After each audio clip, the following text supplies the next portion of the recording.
Hallelujah. धन्यवाद सभी भाई बहनों को। यीशु मसीह के नाम में मेरा सभी को वंदन है। प्रभु ने आज एक दिन और हमारे जीवन में जोड़ा, उसके लिए प्रभु को धन्यवाद देना चाहते हैं। प्रभु आज जिन वचनों के द्वारा हमसे आप सभी से बातचीत करना चाहता है, उन वचनों को आज थोड़ा समय के लिए हम मनन करेंगे। प्रभु ने जो हमें ये अवसर दिया है, मौका दिया है, हम उसको बहुमूल्य जानकर उसके लिए इस्तेमाल करें। यही प्रभु हमसे चाहता है, यही प्रभु हमसे आशा रखता है। तो आइए, जो वचन प्रभु ने आज हालेलुया मेरे मन के अंदर दिया है, वो वचन को मैं आप सभी के साथ में शेयर करने के लिए चाहता हूँ। आप कृपया वचनों को सुनिए और दूसरों तक भी इन वचनों को पहुँचाइए। प्रभु आप सभी को आशीष करे।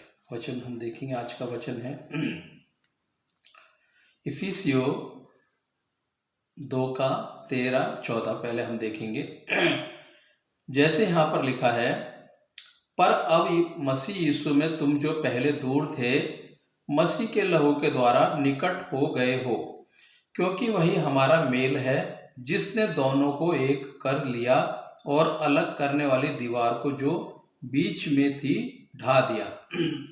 आइए वचन के लिए प्रार्थना करेंगे। धन्यवाद प्रभु, धन्यवाद प्रभु, धन्यवाद इस सुंदर समय के लिए प्रभु। मैं आपको धन्यवाद करते हैं प्रभु, आपने प्रभु जी हमें वचन प्रभु जी मनन करने के लिए सहायता मदद की, उसके लिए धन्यवाद करते हैं प्रभु। जिस आत्मा के द्वारा ये वचन लिखे गए, उसी आत्मा के द्वारा इन वचनों को समझने के लिए, सुनने के लिए और मुझे भी बोलने के लिए प्रभु सहायता मदद कीजिए प्रभु। मुँह मेरा हो, शब्द आपकी ओर से होने पाए प्रभु जी। मैं नहीं, मुझ में होकर प्रभु आप कार्य कीजिए प्रभु जी। जितने भी लोग प्रभु जी, भाई बहन प्रभु जी, हाल इन वचनों को सुने प्रभु, उन सभी को आशीष अनुग्रह करना प्रभु। और ये वचन का भेद, मर्म, अर्थ, रहस्य समझने के लिए प्रभु सभी के आत्मिक बुद्धि, आत्मिक ज्ञान को खोल दीजिए प्रभु। प्रभु हाल इस सभी कुछ बातों का नियंत्रण आपके हाथों में देते हैं। सब कुछ प्रभु यीशु मसीह के पवित्र सामर्थ्य नाम में मांगते हैं प्रभु जी, आमीन।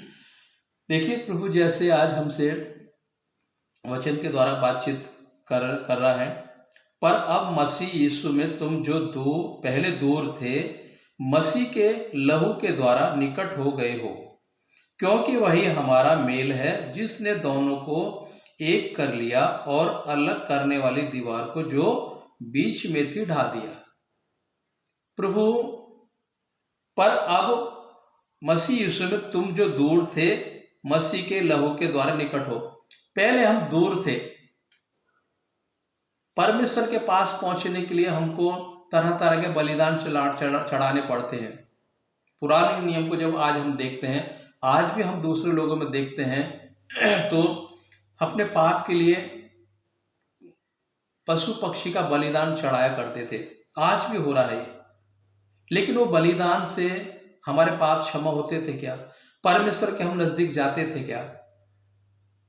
नहीं, क्योंकि हम पाप करते थे, बलिदान देते थे, फिर आने वाले वर्ष में, महीनों में फिर दूसरे जो पाप हम करते थे उनके लिए फिर बलिदान देते थे। तो हमारा पाप जो था वो हम में बलिदान देते थे, दूर होता था, लेकिन फिर हमारे अंदर आता था। लेकिन ऐसा कौन सा बलिदान था जिसके द्वारा हमारे पाप हमेशा के लिए दूर हो? जैसे यहाँ पर लिखा है, पर अब मसीह यीशु में तुम जो पहले दूर थे, मसीह के लहू के द्वारा निकट हो गए। कैसे हम निकट हो गए? जब यीशु मसीह कलवरी क्रूस पर चढ़ाया गया, जैसे 14 वचन में लिखा है, क्योंकि वही हमारा मेल है, जिसने दोनों को एक कर लिया और अलग करने वाली दीवार को जो बीच में थी ढा दिया। जब कलवरी क्रूस पर यीशु मसीह को चढ़ाया जा रहा था, तब प्रभु अपने पिता से बातचीत कर रहा था। उसको तरह तरह की ताड़ना, यातना दी जा रही थी। उसके सर पर कांटे का मुकुट पहनाया, भाले से उसको छेदा गया, हाथों में पैरों में कीले ठोके गए। किस लिए? क्योंकि हमारे पापों का बोझ उसके ऊपर इतना आ गया था कि उसको किसी पशु पक्षी के लहू से मिटाना असंभव था। हमारा पाप इतना बढ़ गया था कि वो स्वर्ग तक पहुंच रहा था, तो किसी पशु पक्षी के लहू से दूर नहीं हो सकता था। जैसे यहाँ पर जो हमारे बीच में दीवार थी, जब प्रभु यीशु मसीह को कलवरी क्रूस पर चढ़ाया गया, जैसे वहां पर प्रभु यीशु मसीह को चढ़ाया गया, प्रभु यीशु मसीह ने कहा पूरा हुआ, पिता मैं अपनी आत्मा को तेरे हाथों में सौंपता हूं। उसी समय जो पर्दा था, जो मंदिर का पर्दा था, ऊपर से नीचे तक दो भाग हो गया। पहले हम जो आंगन था उसमें जाते थे, फिर बीच वाले में, फिर अति पवित्र स्थान में।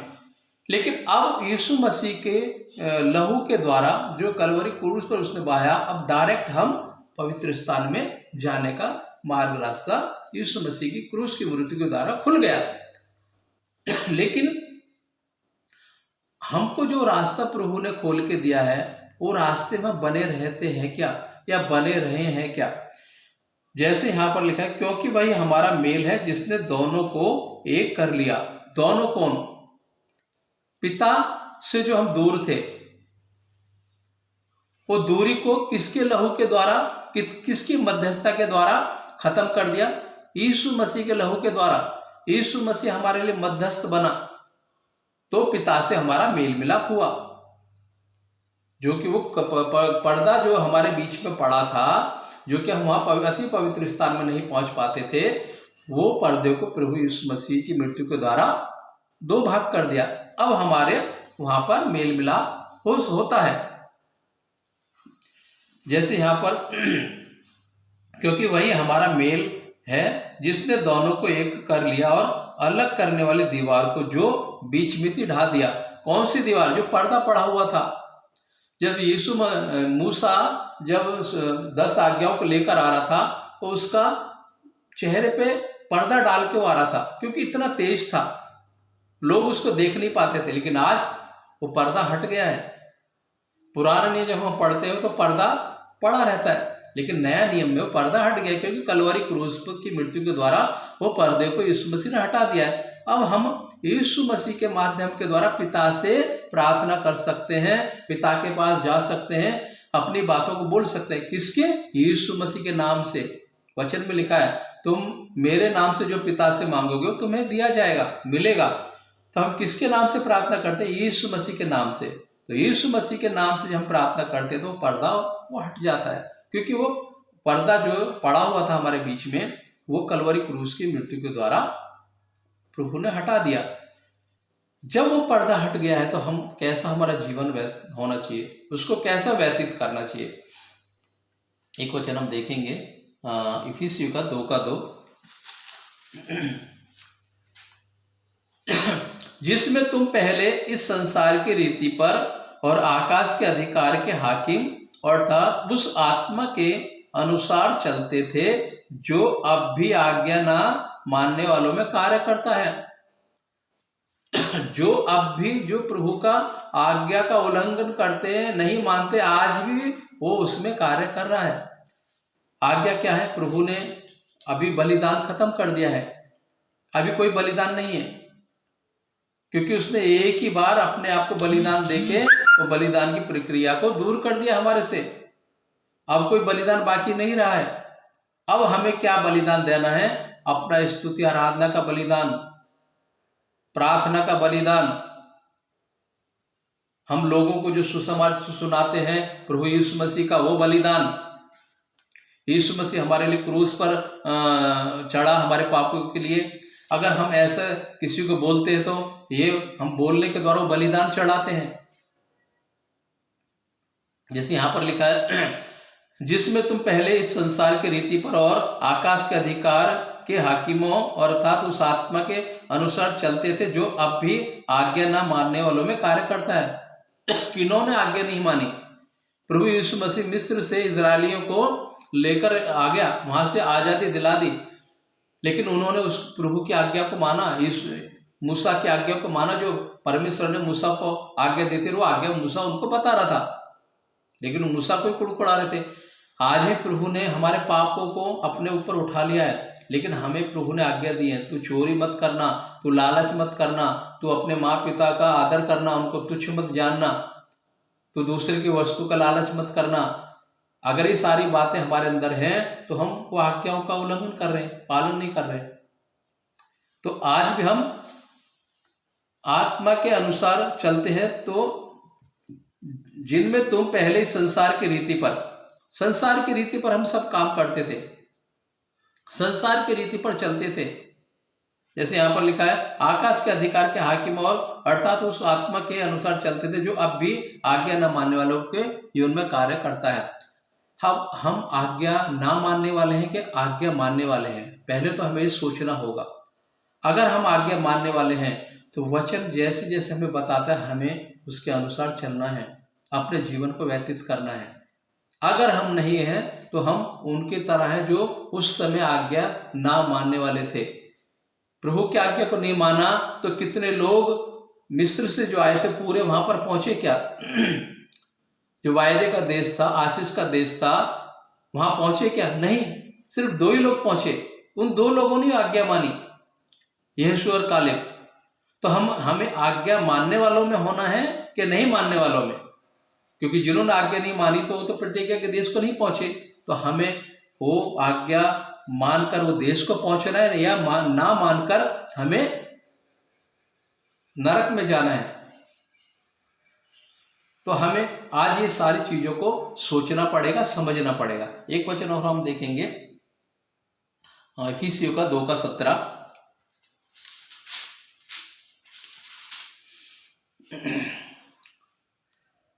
उसने आकर तुम्हें जो दूर थे और उन्हें जो निकट थे दोनों को मेल मिलाप का सुसमाचार सुनाया। हम पहले दूर थे, भारी आंगन में ही 3 भाग थे ना, जो मूसा ने जो तंबू बनाया था उसके 3 भाग थे ना। तो हम पहले कहां थे? वो तीसरे भाग में। अब हमको डायरेक्ट कहां पहुंचाया है? पहले भाग में, परमेश्वर के निकट। किसके द्वारा? यीशु मसीह की क्रूस की मृत्यु के द्वारा। तो जब हम आज उसके निकट पहुंच गए हैं तो हमारा जीवन कैसा होना चाहिए? जैसे यहां पर लिखा है, उसने आकर तुम्हें जो दूर थे और उन्हें जो निकट थे दोनों को मिला। निकट कौन थे? उसके निकट कौन थे? इजराइली। हम दूर थे क्योंकि हमें सुसमाचार प्रभु ने अन्य लोगों को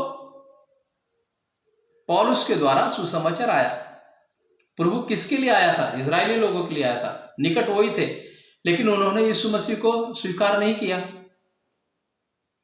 प्रभु ने हमें उनमें साटा है।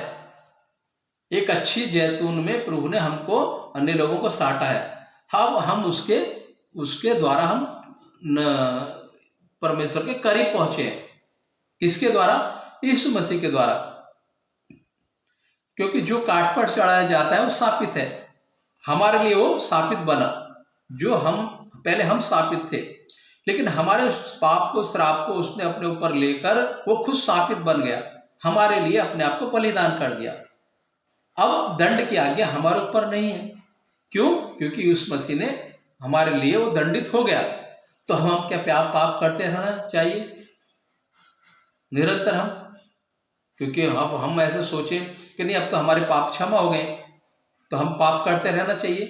नहीं, क्योंकि एक वचन हम देखते हैं, जब दुष्ट आत्मा, एक वचन में हमने पढ़ा है, देखा, जब दुष्ट आत्मा एक व्यक्ति से निकलकर चली जाती है, वो व्यक्ति यदि प्रभु में नहीं पड़ता है और जब वो आत्मा इधर उधर भटकती है, उसको कहीं ठिकाना नहीं मिलता है, तो क्या सोचती है? मैं जो पहले पुराना घर था उसी में वापस जाऊं, वो मुझे झाड़ा बुहारा मिलेगा,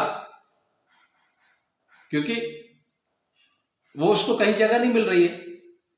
तो अगर हमारा जीवन अगर ऐसा होता है तो फिर वो क्या, और भी अपने से ज्यादा बुरी आत्माओं को लेकर हमारे जीवन में प्रवेश करती है, अगर हम यीशु मसीह में बने नहीं है तो।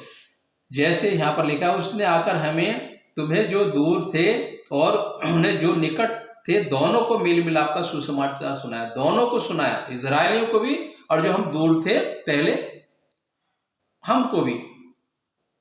तो अब अगर हमारे दंड प्रभु यीशु मसीह ने अपने ऊपर ले लिए हैं तो अब हमें दोबारा वो सब चीजों में, बातों में नहीं जाना है। नहीं तो जैसे हमने वचन में पढ़ा है, जो दुष्ट आत्मा जाती है और फिर अगर हम प्रभु में नहीं बने हुए हैं, प्रभु के वचन के अनुसार नहीं चल रहे हैं तो और अपने से भी भयानक दुष्ट आत्मा को लेकर आती है और हमारे जीवन को पहले से भी ज्यादा नरकीय बना देती है। एक वचन और हम देखेंगे, जैसे यहाँ पर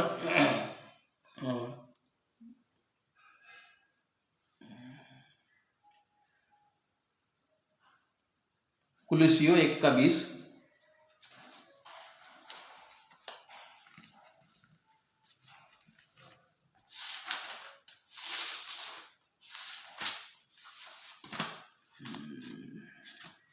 हालेलुया।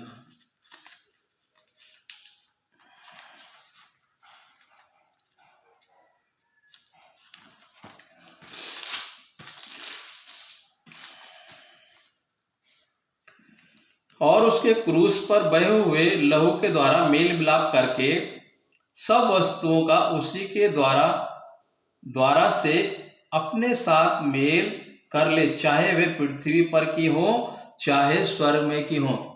किसके द्वारा? यीशु मसीह के द्वारा। जैसे यहाँ पे लिखा, और उसके क्रूस पर बहे हुए लहू के द्वारा मेल मिलाप करके सब वस्तुओं का उसी के द्वारा से अपने साथ मेल कर ले, चाहे पृथ्वी पर की हो चाहे स्वर्ग की हो। अब हमें चाहे स्वर्ग की वस्तु है या पृथ्वी के हैं, हमें यीशु मसीह में उसके लहू के द्वारा मेल मिलाप करा दिया गया है। जब मेल मिलाप करा दिया गया तो हमारा जीवन कैसे होना है, हम कैसे अपने जीवन को आगे बढ़ाना है। जैसे यहाँ पर लिखा है एक वचन में, इसलिए अब तुम विदेशी और मुसाफिर नहीं रहे परंतु पवित्र लोगों के संगी, स्वदेशी और परमेश्वर के घराने के हो गए हो। अब हम विदेशी नहीं रहे। हमारे घर में अगर कोई बाहर का आदमी रहता है तो हम उसको बाहर का बोलते हैं। कोई रिश्तेदार आके हमारे घर में रुका है, लेकिन हमारा जो परिवार का है, हमारा जो परिवार का सदस्य, हम उसको क्या बोलते हैं? ये हमारा परिवार का है। अब हम किसके परिवार के हो गए? हम किसके वारिस हो गए? परमेश्वर के। जैसे यहाँ पर हमने वचन में लिखा है, इसलिए इफिसियों का 2:19 में हम देख रहे हैं, इसलिए तुम अब विदेशी और मुसाफिर नहीं रहे परंतु पवित्र लोगों के संगी, स्वदेशी और परमेश्वर के घराने के हो। अब हम स्वदेशी नहीं हैं, विदेशी नहीं हैं, अब हम स्वदेशी हैं, परमेश्वर के घराने के हैं। क्योंकि वो अधिकार हमें कैसे मिला है? यीशु मसीह की मृत्यु के द्वारा।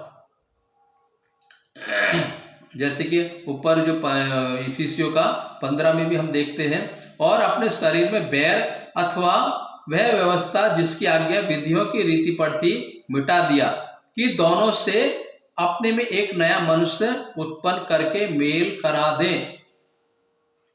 दोनों में से आज्ञा विधियों की रीति पर थी मिटा दिया और दोनों से अपने में एक नया मनुष्य। अब हम नई सृष्टि किसमें है?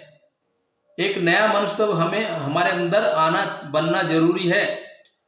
यीशु में हम एक नया मनुष्य बनते जाते हैं अगर ये वचन के अनुसार हम चलते हैं तो। जैसे यहाँ पर लिखा है, और अपने शरीर में बैर अथवा वह व्यवस्था जिसकी आज्ञा विधियों की रीति पर थी मिटा दिया। हमारे अंदर बैर था, झगड़ा था, डाहा था, नाना प्रकार के हमारे अंदर सारी मलिनता थी, और भी ऐसे बहुत कुछ चीजें थी हमारे अंदर जो हम नहीं करना चाहिए था, हम करते थे। लेकिन अब वो जो विधियों की रीति पर हम चलते थे, जैसे मेल बलि, अन्न बलि, ये सब हम दिया करते थे। वो सब चीजों को जो विधियों की रीति पर था, जो परंपरा की रीति पर था, हमारे पूर्वजों की रीति पर था, यीशु मसीह ने वो विधियों को कलवरी क्रूस पर मिटा डाला। अब हमारा मेल मिलाप डायरेक्ट परमेश्वर से करा दिया। जैसे यहाँ पर, दोनों से अपने में एक नया मनुष्य उत्पन्न करके मेल करा दे। एक मनुष्य के द्वारा मृत्यु आई, एक मनुष्य के द्वारा उद्धार आया। आदम के द्वारा हमारी आत्मिक मृत्यु हमारे जीवन में आ गई, लेकिन यीशु मसीह के द्वारा हमारा उद्धार आया। एक वचन और देखेंगे हम, यूहन्ना 14:27।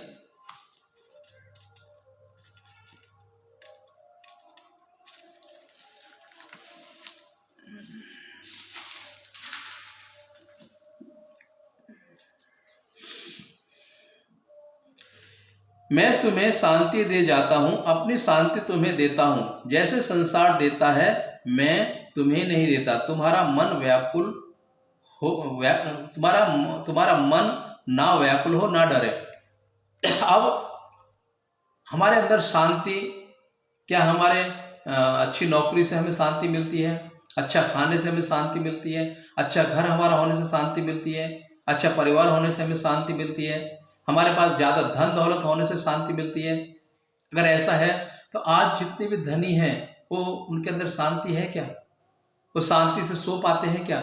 लेकिन एक मजदूरी करने वाला मनुष्य, एक जो सुबह से लेकर शाम तक मजदूरी करता है, शाम को आकर वो कितना शांति से सोता है।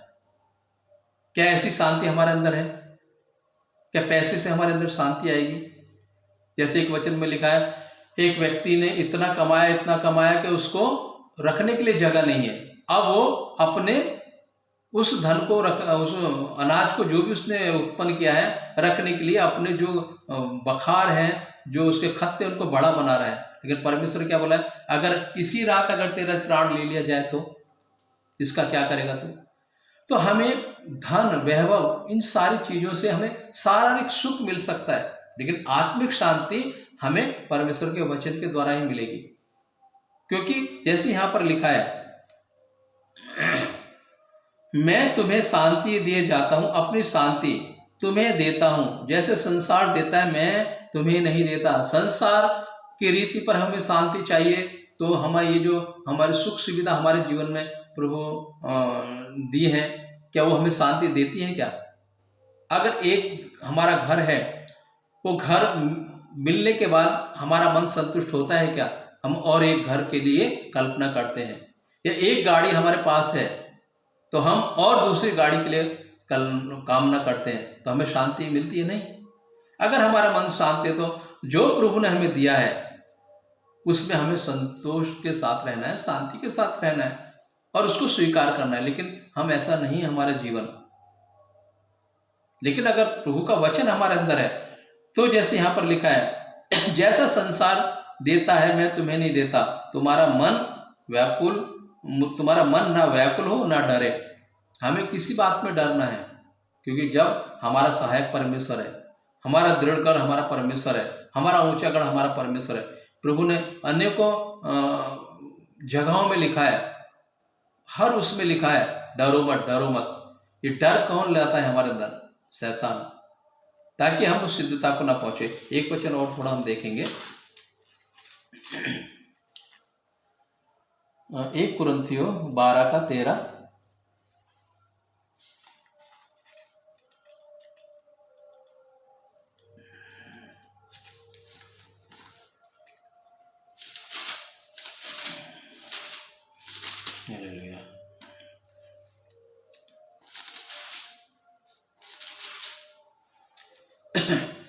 क्योंकि हम सब ने, क्या यहूदी हो क्या यूनानी, क्या दास हो क्या स्वतंत्र, एक ही आत्मा के द्वारा एक ही देह होने के लिए बपतिस्मा लिया और हम सबको एक ही आत्मा पिलाया गया है। हम जो भी हैं, हमने जितने भी क्या यहूदी क्या यूनानी, क्या दास हो क्या स्वतंत्र, एक ही आत्मा के द्वारा एक देह होने के लिए बपतिस्मा लिया। एक देह, हम यीशु मसीह में एक देह होने के लिए बपतिस्मा जो प्रक्रिया जब हमारे जीवन में हम करते हैं तो बपतिस्मा के द्वारा हम प्रभु में एक देह हो जाते हैं। जैसे यीशु मसीह मरा और तीसरे दिन जी उठा, वैसे ही बपतिस्मा की प्रक्रिया के द्वारा हमने अपने पुराने जीवन को गाड़ दिया, पुराने मनुष्यत्व को गाड़ दिया।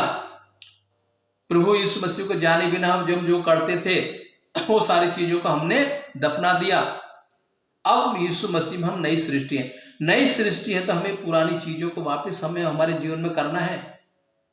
या संसार के डर से, जैसे हमने पीछे के वचन में पढ़ा है कि हमारे संसार का डर है, हमारे रिश्तेदार का डर है, हमारे परिवार का डर है। अगर हम ये सब छोड़ देंगे चीजों को इस्तेमाल करना जो हम पहले कर रहे थे, तो हमारे परिवार के लोग क्या बोलेंगे, रिश्तेदार क्या बोलेंगे, उनका डर है।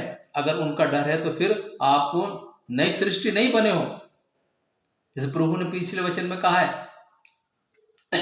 तो आज भी वो पर्दा तुम्हारे बीच में है, बना रहेगा वो। जैसे यहां पर, क्योंकि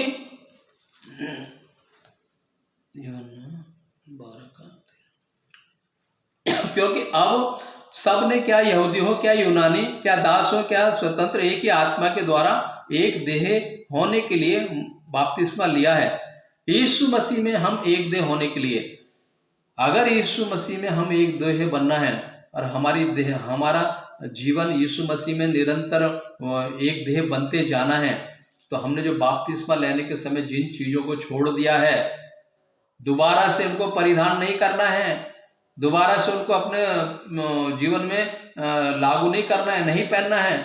अगर हम ऐसा करते हैं तो हम नई सृष्टि नहीं है। हमारे अंदर आज भी लोगों का डर बना हुआ है, आज भी रिश्तेदार का डर बना हुआ है, आज ही परिवार का डर बना हुआ है। अगर परमेश्वर का डर हमारे अंदर है तो हम प्रभु में अगर नई सृष्टि, तो जैसे यीशु मसीह मरा और जी उठा, वैसे ही हम भी प्रभु यीशु मसीह में नई सृष्टि बनते जाते हैं। वैसे हम जैसे प्रभु मसीह जी उठा, ऐसे हम भी उसमें अब नई सृष्टि बन जाते हैं। अगर पुनरुत्थान हमारा होना है तो हमें नया सृष्टि बनना पड़ेगा। जैसे यीशु मसीह गाड़ा गया, मारा गया, तीसरे दिन जी उठा, बपतिस्मा का यही प्रक्रिया है। अगर ये प्रक्रिया को हम सही मायने में फॉलो कर रहे हैं, तो जिन चीजों को बपतिस्मा लेने के टाइम में हमने अपने शरीर से त्याग दिया, हमारे जीवन से त्याग दिया, वापिस उन चीजों को हमारे जीवन में लागू नहीं करना है, वापिस उनको परिधान नहीं करना है, नहीं तो हम यीशु मसीह में नई सृष्टि नहीं है। ये वचन और हम पढ़ेंगे, कुलुस्सियों 1:21।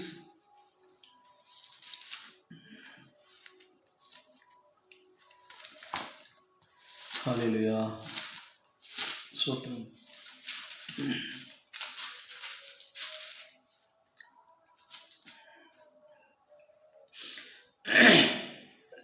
तुम जो पहले निकाले हुए थे और बुरे कामों के कारण मन से बैरी थे। तुम जो पहले निकाले हुए थे और बुरे कामों के कारण मन से बैरी थे। हम क्या क्या बुरे काम करते थे परमेश्वर को ना जानकर, लेकिन अब हम यीशु मसीह के करीब हैं, हम पिता के करीब हैं। किसके द्वारा? यीशु मसीह की मृत्यु के द्वारा, यीशु मसीह के कलवरी क्रूस की मृत्यु के द्वारा, जो हमारे पापों को उसने अपने ऊपर उठा लिया कलवरी क्रूस पर।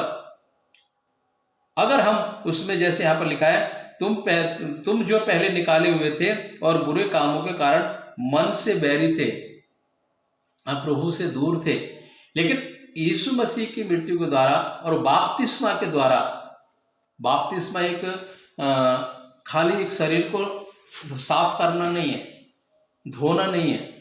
ऐसे तो हम रोज नहाते हैं, रोज अपने शरीर को साफ करते हैं, लेकिन हमें बपतिस्मा लेने का मतलब हमारे अंतकरण को शुद्ध करना, अंतकरण को साफ करना।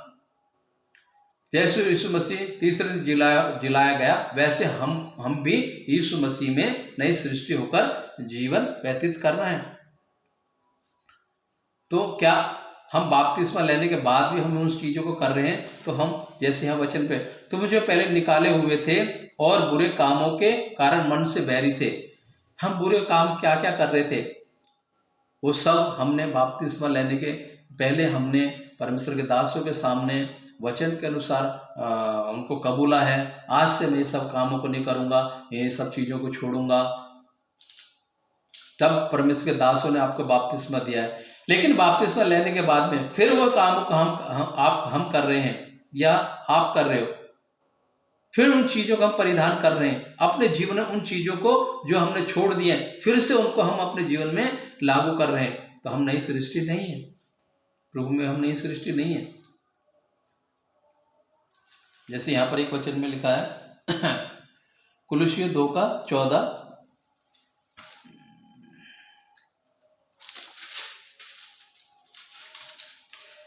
और विधियों का वह लेख जो हमारे नाम पर और हमारे विरोध में था, मिटा डाला, और उसे क्रूस पर कीलों से जड़कर सामने से हटा दिया। विधियों का जो लेख था, हमारे जो पूर्वजों से, हमारे पीढ़ी पीढ़ी से जो चला आ रहा था, श्राप और पाप, जो किसी के लहू से नहीं धुल रहा था, ना किसी पशु के ना पक्षी के लहू से धुलता था, लेकिन उसको किसने मिटा डाला? जैसे यहाँ पर लिखा है, और विधियों का वह लेख जो हमारे नाम पर और हमारे विरोध में था, मिटा डाला और उसे क्रूस पर कीलों से जड़कर सामने से हटा दिया। यीशु मसीह हमारे लिए क्रूस पर चढ़ाया गया, कीले ठोके गए, पैर में, हाथ में, सर पर मुकुट डाला गया। जब यीशु मसीह ने प्राण त्यागा, उसी समय में एक बड़ा भूकंप हुआ और वो पर्दा जो था वो हट गया, दो भाग हो गया। हमारा मेल मिलाप प्रभु यीशु मसीह के द्वारा पिता से करा दिया गया। जबकि हम बाहरी आंगन में ही हमें रुकने की इजाजत थी, अब हम बाहरी आंगन से हम सीधा पवित्र स्थान में हमारी पहुंच होती है। किसके द्वारा? यीशु मसीह के लहू के द्वारा। तो अब हमारा जीवन कैसा परमेश्वर में होना चाहिए? जैसे कि हमने पिछले वचनों में पढ़ा है, जैसे हमने यहाँ इफिसियों में पढ़ा है,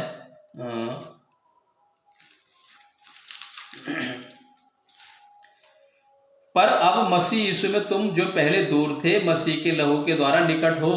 पहले हम दूर थे, अब हम उसके लहू के द्वारा निकट हैं। जब हम उसके निकट हैं तो अब हमें जो सारी चीज़ों को हमने बपतिस्मा लेने के टाइम में, प्रभु को ग्रहण करने के टाइम में छोड़ने का हमने वायदा किया, क्या उन चीज़ों को वापस हम परिधान कर रहे हैं, वापस हम अपने जीवन में उनको लागू कर रहे हैं? अगर ऐसा है तो हमारा बपतिस्मा लेने का कोई मतलब, सिर्फ हमने संसार के दूसरे लोग कर रहे हैं, हम भी कर रहे हैं। अगर ऐसा है तो हमारा नया जन्म नहीं हुआ है, हम नई सृष्टि नहीं बने हैं। अगर हम नई सृष्टि हमें बनना है तो हमें इस सारी बातों को अपने जीवन से दूर करना पड़ेगा। जैसे कि हमने शुरू में पढ़ा 14 इफिसियों 2:14 में, क्योंकि वही हमारा मेल है जिसने दोनों को एक कर लिया और अलग करने वाली दीवार को जो बीच में थी ढा दिया। जो हमें परमेश्वर पिता के पास पहुंचने में रुकावट थी, वो दीवार को यीशु मसीह ने अपनी कलवरी क्रूस के द्वारा हटा दिया। जब हटा दिया है तो हमें फिर से उस गंदगी में जाना नहीं है। अब हमारे ऊपर उसके लहू की छाप लग गई है, मोहर लग गई है। तो अब हमको ये सब चीज़ों में फिर से नहीं उलझना है। प्रभु ने सभी वचनों के द्वारा हम सभी से बातें की, इसके लिए प्रभु को मैं धन्यवाद देना चाहता हूँ। प्रभु वचन के द्वारा हम सभी को आशीष करे। जिन लोगों ने वचन सुना है, ये वचन उन सभी को आशीष करे। आइए छोटी सी प्रार्थना करेंगे। धन्यवाद प्रभु, धन्यवाद प्रभु, धन्यवाद प्रभु, इस समय के लिए प्रभु मैं आपको धन्यवाद करते हैं। प्रभु जी, आपने सुंदर अवसर दिया यह वचन बोलने के लिए, उसके लिए धन्यवाद करते हैं प्रभु जी। प्रभु हमारी कोई भी औकात नहीं है, कोई भी काबिलियत नहीं है प्रभु, सब कुछ प्रभु आपके आत्मा के द्वारा हम कर पाते हैं प्रभु जी। प्रभु जिन जिन कानों तक, जिन जिन हृदयों तक ये वचन जाए प्रभु, समझ नहीं पाए इस वचन के मर्म को, अर्थ को, रहस्य को, आपकी आत्मा प्रभु उन सभी से बातचीत करने पाए प्रभु। प्रभु इस सुंदर समय के लिए आपको धन्यवाद करते हैं प्रभु जी। प्रभु सारा आदर महिमा आपको ही देते हुए ये प्रार्थना, छोटी सी प्रार्थना यीशु मसीह के पवित्र सामर्थ्य नाम में मांगते हैं प्रभु जी। आमीन, आमीन। Thank you Jesus, praise the Lord.